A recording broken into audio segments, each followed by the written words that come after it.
বিসমিল্লাহির রহমানির রহিম। আসসালামু আলাইকুম। জনতার রান্নাঘর থেকে সবাইকে জানাচ্ছি শুভেচ্ছা। আশা করি সবাই ভালো আছেন। আজকে যে রেসিপিটি করব সেটা হচ্ছে ব্রেড দিয়ে একটা নাস্তা তৈরি করব। সেই জন্য এখানে আমি 4 পিস ব্রেড নিয়ে নিয়েছি ছোট সাইজের, আর এগুলো পানি দিয়ে ভিজিয়ে নিব।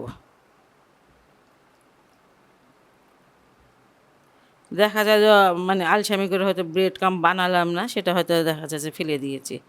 সেটা না করে এইভাবে যদি করা যায় তাহলে কিন্তু মানে খুব ভালো হয় এই নাস্তাটা।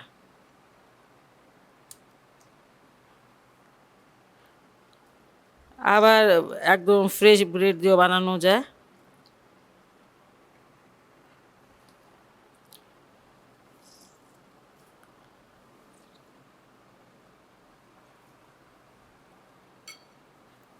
ব্রেডগুলো একটুখানি ভেঙে ভেঙে নিচ্ছি।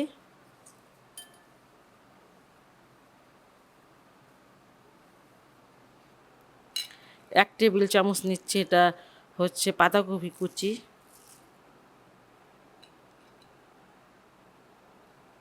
গাজরটা 1 টেবিল চামচ।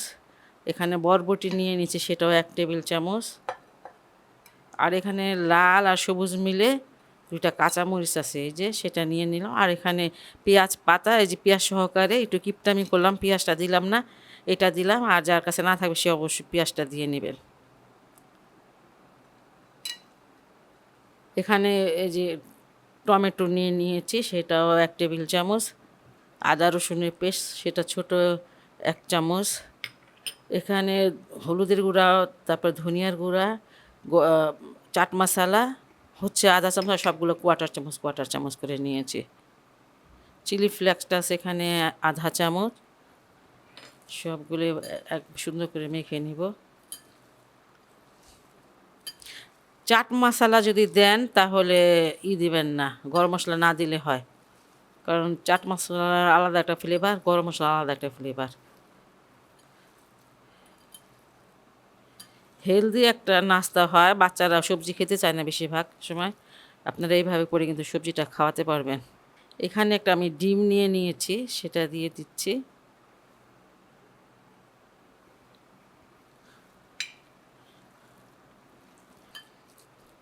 এখানে লবণ দিয়ে দিচ্ছি স্বাদ অনুসারে। চাট মশলায় লবণ আছে, একটু কম দিতে হবে। এখানে ব্রেড ক্রাম্ব নিয়েছি, 2 টেবিল চামচ হবে ব্রেড ক্রাম্ব, সেটা দিয়ে দিলাম, একটু বাইন্ডিংয়ের জন্য দিলাম। আপনার যেমন খুশি তেমন শেপটা দিয়ে নিতে পারেন, আমি একটু লম্বাভাবে দিয়া মানে দিব।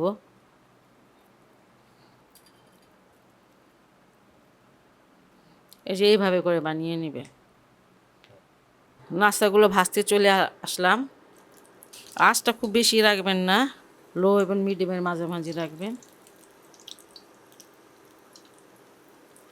একটা সাইড শক্ত হলে পরে, এক সাইড ভাজা হলে পরে উল্টিয়ে দিবেন। দেখেন মাশাল্লাহ দেখতে কত সুন্দর হয়েছে।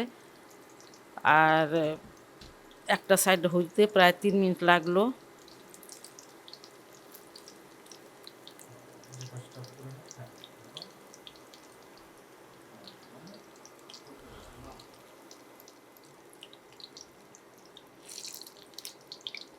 খুবই সহজ, খুবই হেলদি একটা রেসিপি, ঘরে যা আছে সেটা দিয়েই হয়ে যায়।